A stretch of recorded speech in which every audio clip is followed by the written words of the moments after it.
வணக்கம் டீம் சென்னை நேயர்களுக்கு. நமது டாஸ்மார்க் ஊழியர்களின் பொதுச் செயலாளருடைய பேட்டியை நான் படித்தேன். அதிர்ச்சிகரமான ஒரு செய்தி ஒன்று சொல்லியிருந்தார். எப்படின்னா 428,000 கோடிக்கு மேலே அரசாங்கத்துக்கு வரியாக வருதான். மக்களுடைய ரத்தம் உறிஞ்சி தமிழக அரசு எடுத்துக்குது. எப்படின்னு கேளுங்க. இது சம்மந்தமாக நம்ம முழுசாக வீடியோவில் பார்ப்போம். சப்ஸ்கிரைப் பண்ணாதவங்க சப்ஸ்கிரைப் பண்ணுங்கள், ஷேர் பண்ணுங்கள். வாங்க வீடியோக்குள்ளே.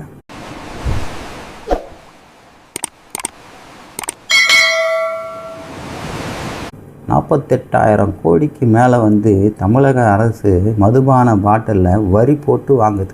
ஒரு பாட்டிலுடைய விலை 140 ரூபா, 128 ரூபா வரியாக வாங்கிக்குது. இந்த பாட்டில் தயார் பண்ணுறான் பார்த்தீங்களா, அவனுக்கு 10 ரூபா 50 காசு அவனுக்கு கொடுத்துட்றாங்க. மீதி 1 ரூபா 50 காசு டாஸ்மார்க் கம்பெனிக்கு போகுது. அப்போ பல லட்சம் போகுதுன்னு வச்சுங்க. ஏன்னா பாட்டில் அவ்வளோ விற்பனை ஆகுது. அதனால் 1 ரூபா 50 காசுன்றது குவார்ட்டர் இருக்குது, புல் இருக்குது, பீர் இருக்குது, இப்படி பல வகை வெரைட்டியாக போயிடுது.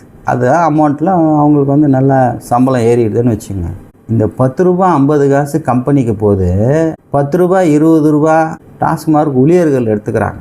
இந்த வர்ற வருமானத்தை என்ன பண்ணுறாங்கன்னா, எத்தனை கோடி வரும் பாருங்கள், எத்தனை ஆயிரம் கோடி கிடைக்கும். அந்த 10 ரூபா 20 ரூபா விற்பனை. 1.5 ரூபா குவார்ட்டருக்கு போதுங்க.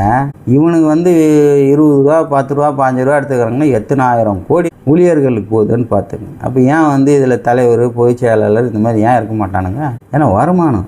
இந்த வருமானத்தில் என்ன பண்ணுறாங்கன்னா, இந்த கட்சிக்காரங்க இவங்க மதுபான கடைக்காரங்களை எதுவும் கேட்கக்கூடாதுல்ல, அதுக்காக என்ன பண்ணுறாங்க, அவங்களுக்கு ஒரு வருமானம் போய்.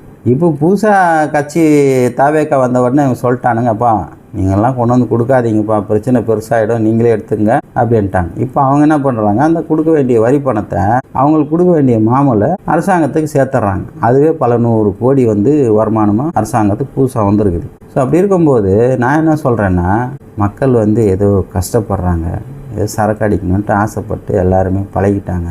நல்லதுக்கும் கெட்டதுக்கும் சரக்கு அடித்து பழகிட்டானுங்க. சரக்கு அடித்தாதான் இன்றைக்கி நம்மளால் நிம்மதியாக இருக்க முடியுது அப்படின்றானுங்க. வயிறு நிறைய சரக்கு அடிச்சிடறானுங்க.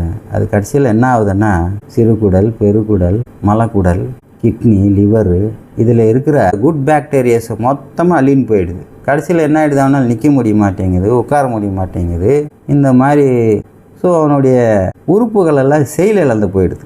நான் என்ன சொல்கிறேன்னா, அரசாங்கம் கவனத்தில் கொண்டு இந்த 10 ரூபா 50 காசு வாங்குறீங்களே, அவனுக்கு 20 ரூபா ரிட்டர்ன் கொடுத்துருங்க. எப்பா, நல்ல சரக்கு, ஒரு பழசாரை போட்டு என் மக்கள் சரக்கு அடித்தா நல்லா தெம்பாகணும், அந்த இருக்கிற பாக்டீரியாஸ் எல்லாம் உற்பத்தி ஆகி நோய் எதிர்ப்பு சக்தி கொஞ்சம் உண்டாக்கி நல்லா இருக்கணும் அப்படின்னு சொல்லி அந்த கம்பெனிக்காரங்கக்கிட்ட கொடுத்து அந்த சரக்கை எடுத்துகிட்டு போய் லேபில் கொடுத்து, இது குடித்தா என்னென்ன நம்மளுக்கு நன்மைகள் வரும் அப்படின்ட்டு அந்த லேபிளில் ஒட்டி மக்களுக்கு விற்பனை பண்ணுங்கள்.